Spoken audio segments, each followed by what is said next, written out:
Նոյեմբերի 9-ին, 10-ին, 11-ին և 12-ին իդեալ համակարգը հայտարարում է մեծ ակցիա և գործող զեղչերին գումարում լրացուցիչ 11% զեղչ ամբողջ տեսականու համար։ Շնորհակալություն,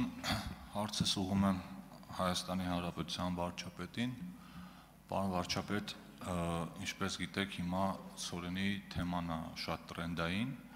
և հատկապես ղազախական ցորենի թեման, որի հետևանքով մեր շատ ընդդիմադիր գործընկերներ դարձել են արդեն ցորենի մասնագետներ ու տարբերում են, որ կարգի ցորենը ինչի համար է օգտագործվում, բայց հիմա արդեն այդ ցորենի թեման ոնց որ զարգացել է ու դուրս է եկել միջազգային ասպարեզ, դուք քիչ առաջ խոսում եք կոնսպիրացիաներից ու այդ դավադրապաշտական տեսություններից, հիմա ոնց որ այդ դավադրապաշտությունը նաև Հայաստանի սահմաններից է դուրս եկել։ Մասնավորապես այսօր հայտնի դարձավ, որ Ռուսաստանի արտաքին հետախուզական ծառայությունը տարածել է հաղորդագրություն, որի իմաստը հետևյալն է, որ Հայաստանը պատրաստվում է ցորեն գնել Ուկրաինայից, ընդ որում կրկնակի թանկ գնով ի վնաս իրեն, և դրա պատճառը այն է, որ Հայաստանը այդ տարբերակով ցանկանում է Ռուսաստանից կտրվել և այդ բարձր գինը փոխհատուցելու է Եվրոպայից ստացած ֆինանսավորման հաշվին։ Ես գիտեմ, որ դուք այդ մասին լրագրողների հետ զրույցում խոսել եք, բայց դրանից հետո նաև այլ զարգացում տեղի ունեցավ։ Ռուսաստանի նախագահ Վլադիմիր Պուտինի մամլոք արտուղար Դմիտրի Պեսկովը մեկնաբանելով այս հարցը ըստ էության չի հերքել և անդրադառնալով այս թեմային նաև ասել է, որ որպես կանոն արտաքին հետախուզական ծառայության հայտարարությունները մերկապարանոց չեն լինում։ Ես ձեզ կխնդրեմ այս երկու հայտարարություններն էլ մեկնաբանել։ Հարցին կպատասխանի Հայաստանի Հանրապետության վարչապետ Նիկոլ Փաշինյանը, համեցեք պարոն վարչապետ։ Շնորհակալ եմ հարցի համար։ Նախ իսկական այդ ղազախական ցորենի հետ ինչ է կատարվում։ Ինչ է կատարվում, ուղղակի որ նայես ոնց որ բանը լինի։ Չէ, կոնսպիրացիա չէ, այդ ոնց որ բանի սցենարիստները գրելիս լինեն օպերացիա ի կամ շուրիկի նոր արկածները։ Լսեք հարգիններս, կա ապրանք։ Ես հələ եկեք մոռանանք ընդհանրապես, ուրեմն ցանկացած ցորեն ինքը շուկայական ապրանք է։ Ես հələ չեմ այդքան բան անում։ Կա ապրանք, կա ցորեն ապրանք, կա, չգիտեմ, 1000 ու մի ապրանք, կա առաջին, երկրորդ, երրորդ, չորրորդ, 5-րդ, 6-րդ, 80-րդ, 90-րդ տեսակի ապրանք, ինքը ունի գին։ Ինքը ունի գին և ինքը ունի լոգիստիկա։ Հիմա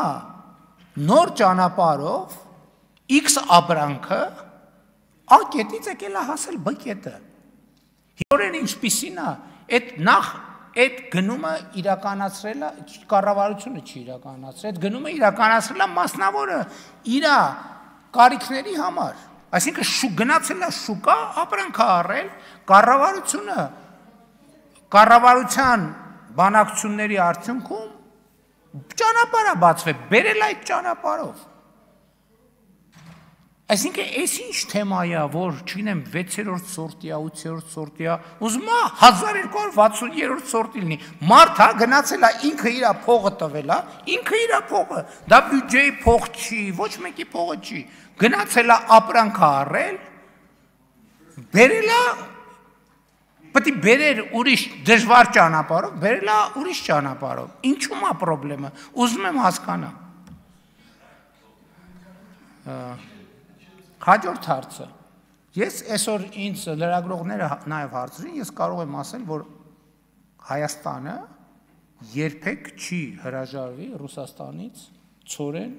ձեռք բերելուց։ Երբեք չի հրաժարվի, պաշտոնապես ասում եմ։ Բայց Հայաստանը երբեք չի հրաժարվի նաև տենաց շուկայում էլ ինչ կա։ Իսկ էլ ինչ կա։ Էլով է ցորեն վաճառում, կա առաջարկ մեծ ցորենի։ Ես ձեզ երաշխավորվում եմ, որ բացառված է, որ մեկը գա մեզ ասի, գիտեք ինչ, ցորեն ունենք, կարող է առնեք, մենք ականջներս փակենք ու վազելով փախնենք այդտեղ։ Չի լինելու այդպիսի բան։ Եվ այսօր ես չեմ ուզում թաքցնել, մեր առաջարկներ կան։ Ղազախստանից, երբ որ տեսել են, որ մենք Ղազախստանից ձեռք ենք բերել, Ուրիշ վաճառողներն էլ ասում են կարող է հետաքրքիր է ձեզ այդ թեման։ Մենք էլ ասում ենք գինը ասեք։ Գինը հետաքրքիր կլինի, հա, գին որակ բնականաբար։ Հետաքրքիր չի լինի, կասենք չէ, հետաքրքիր չի։ Ինչու՞մ է խնդրեմը։ Այսինքն ես էլի բան ծորեն առնել ամուսնությունն, ահա, որ էլի մենք այդ ռեժիմը ես չեմ հասկանում, որ բանը տերես ворթյակա, տերես հնազանդ է, տենց հարաբերություն չկա, մենք ծորենի առևտրի մեջ ոչ մեկի հետ նույնիսկ եզրասի օրհնությամբ տենց հարաբերության չենք մտել։ Ինչու՞ է խնդրեմ, ես տենց չեմ կարող հասկանում։ Համեցեք արձագանք, պարոն Թոնյան։ Շնորհակալություն։ Պարոն վարչապետ, միանշանակ Հայաստանի Հանրապետությունը ցանկացած ապրանքի պարագայում, որը իրեն ձեռնտու է ավելի լավ գինե առաջարկում, դա էլ պիտի առնի։ Դրանում երկու կարծիք լինել չի կարող։ Ուղղակի այս հայտարարությունը հետաքրքիր էր նրանով, որ դա արել են ոչ թե ինչ-որ փորձագիտական շրջանակներ, ոչ թե ինչ-որ առանձին լրատվականներ, այլ սա արել է իրենց արտաքին հետախուզական ծառայությունը եւ նախագահի մամուլի քարտուղարն էլ ըստ էության հաստատել է։ Ըստ այդմ մի քիչ հետաքրքիր է այդ դեպքում որն է այդ հայտարարության նպատակը ու ինչ են փորձում մեզ դրանով ասել։ Իրանց արտաքին հետախուզական ծառայությունը 2022 թվականի գարնանը ասում էր բացառված է, որ սահմանին էսկալացիա լինի, որովհետև հապկը ընդեղ է։ Եվ էլ չասեմ դա ինձ առաջ ինչ էր ասում։ Իրանց արտաքին հետախուզական ծառայությունը 20 թվականի սեպտեմբերի 20-ին ասում էր բացառված է, որ էսկալացիա չի լինելու եւ այլն եւ եկեք չմտնենք էլ այդ դաշտեր արտաքին հետախուզական ծառայությունը Ինչ չմտնենք, շնորհակալություն։